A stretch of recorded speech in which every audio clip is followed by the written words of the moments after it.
bukod nga makaon niya.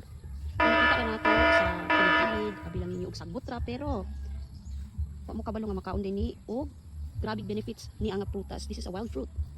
Favorite ni siya kanon sa mga bird. Abi niyo makahilo na no. Sa kailaan ni. Naunhan naman sa gud ko sa kuan, langgam. Sa hilaw pa mo niyang unod. Ito na siya yung unod. Then okay nakita tag hinog. Kani siya mo ni siyang hinog. Niya, ang color mahinog siya, color siya dark purple or blue, something inana mo na siya. Ya ang unod. Grabe ni siya benefits, dili na ko mausa-usa basta kay.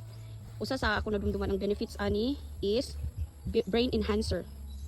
Kung kahadlok mo kaon ani kay kuan kanang makahilo daw. Patay na unta ang kuan, patay na unta ang langgam kung nagkaon dari. I think this is a wild berries. Yes, wild berries. Nakatila ko ani tamis siya. Siyang punuan niya. Balo lang. Wala din na mo siya giputol, okay? Ay kanon ginamo, okay? Di mo katuo nga makaon ni, okay? Wait, akong kaon ni. Tawa ha. Kuha na ko ha. Kuha na ko. Napa may hinugdan na isa. Kuno na to, unsay? Islito na to. Tara. Para makatuo gid mo nga makaon ni. Man eh.